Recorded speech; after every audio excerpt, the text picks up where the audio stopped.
ನಮಸ್ಕಾರ. ಕೋಸ್ಟಲ್ ಕಿಚನ್ಗೆ ಎಲ್ಲರಿಗೂ ಸ್ವಾಗತ. ಇವತ್ತಿನ ಸಿಂಪಲ್ ರೆಸಿಪಿ ಕ್ರ್ಯಾಬ್ ಮಸಾಲ.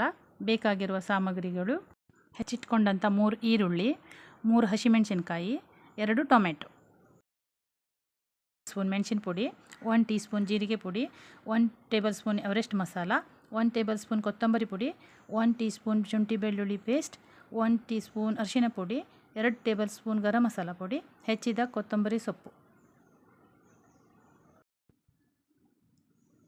ನಾನಿಲ್ಲಿ ತೊಳೆದು ಕ್ಲೀನ್ ಮಾಡಿ ಇಟ್ಕೊಂಡಂಥ 1 kg ಕ್ರ್ಯಾಬನ್ನು ತೊಗೊಂಡಿದ್ದೇನೆ. ಒಂದು ಬಾಣಲೆಗೆ 2 ಸ್ಪೂನ್ ಎಣ್ಣೆಯನ್ನು ಹಾಕಿ ಕಾದ ನಂತರ ಹೆಚ್ಚಿದ ಈರುಳ್ಳಿ ಮತ್ತು ಹಸಿಮೆಣಸಿನಕಾಯಿ ಹಾಕಿ ಚೆನ್ನಾಗಿ ಫ್ರೈ ಮಾಡಿಕೊಳ್ಳಬೇಕು. ಈರುಳ್ಳಿ ಕಂದು ಬಣ್ಣ ಬರುವವರೆಗೆ ಫ್ರೈ ಮಾಡಿಕೊಂಡರೆ ಅದರ ರುಚಿ ಇನ್ನೂ ಚೆನ್ನಾಗಿರುತ್ತದೆ. ಈರುಳ್ಳಿ ಕಂದು ಬಣ್ಣಕ್ಕೆ ತಿರುಗಿದ ನಂತರ ಹೆಚ್ಚಿಟ್ಟುಕೊಂಡಿದ್ದ ಟೊಮೆಟೊವನ್ನು ಹಾಕಿ ಚೆನ್ನಾಗಿ ಮಿಕ್ಸ್ ಮಾಡಿಕೊಳ್ಳಬೇಕು.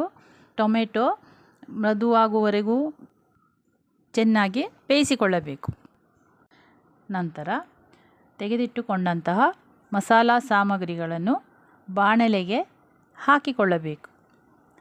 ಮಸಾಲೆಯು ಹಸಿ ವಾಸನೆ ಹೋಗುವವರೆಗೂ ಚೆನ್ನಾಗಿ ಫ್ರೈ ಮಾಡಿಕೊಳ್ಳಬೇಕು.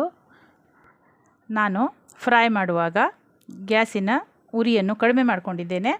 ಮಸಾಲೆ ಬೆಂದ ನಂತರ ನಿಮಗೆ ಬೇಕಾದಷ್ಟು ನೀರನ್ನು ಸೇರಿಸಿ ಬೇಯಲು ಬಿಡಿ. ಮಸಾಲ ಬೆಂದ ನಂತರ ನಾನು ಕರಿಬೇವಿನ ಸೊಪ್ಪನ್ನು ಹಾಕ್ಕೊಂಡಿದ್ದೇನೆ. ಇದು ಆಪ್ಷನಲ್, ಬೇಕಾದರೆ ನೀವು ಹಾಕಿಕೊಳ್ಬೋದು. ಮಸಾಲ ಬೆಂದ ನಂತರ ನಾನು ತೊಳೆದಿಟ್ಟುಕೊಂಡಂಥ 1 kg ಕ್ರ್ಯಾಬನ್ನು ಮಸಾಲಾಗೆ ಸೇರಿಸ್ತಾ ಇದ್ದೇನೆ.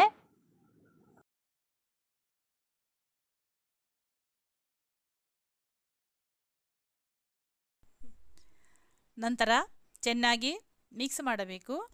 ಕ್ರ್ಯಾಬ್ ಮಸಾಲವನ್ನು ಚೆನ್ನಾಗಿ ಹೀರಿಕೊಳ್ಬೇಕು.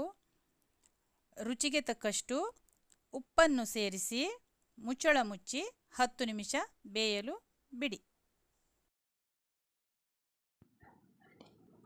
10 ನಿಮಿಷದ ನಂತರ ಕ್ರ್ಯಾಬ್ ಮಸಾಲ ರೆಡಿಯಾಗಿದೆ. ನಾನು ಇದಕ್ಕೆ ಕೊನೆಯಲ್ಲಿ ಕೊತ್ತಂಬರಿ ಸೊಪ್ಪನ್ನು ಸೇರಿಸ್ತಾ ಇದ್ದೇನೆ. ಈಗ ಕ್ರ್ಯಾಬ್ ಮಸಾಲ ಪೂರ್ತಿಯಾಗಿ ತಯಾರಾಗಿದೆ. ನಾನು ಅನ್ನದೊಟ್ಟಿಗೆ ಸೈಡ್ ಡಿಶ್ ಆಗಿ ಸರ್ವ್ ಮಾಡ್ತಾ ಇದ್ದೇನೆ. ನೀವು ಚಪಾತಿ ಅಥವಾ ರೊಟ್ಟಿಯೊಂದಿಗೆ ಇದನ್ನು ಟ್ರೈ ಮಾಡ್ಬೋದು.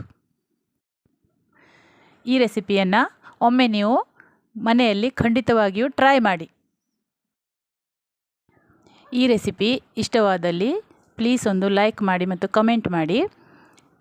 ಫ್ರೆಂಡ್ಸ್ ಆ್ಯಂಡ್ ಫ್ಯಾಮಿಲಿ ಜೊತೆಗೆ ಶೇರ್ ಮಾಡಿ ಮತ್ತು ಸಬ್ಸ್ಕ್ರೈಬ್ ಮಾಡಿ. ಮುಂದಿನ ವಿಡಿಯೋದಲ್ಲಿ ಇನ್ನೂ ಹೊಸ ಕೋಸ್ಟಲ್ ರೆಸಿಪಿ ಜೊತೆಗೆ ಬರ್ತೀನಿ. ಅಲ್ಲಿವರೆಗೂ ಬಾಯ್.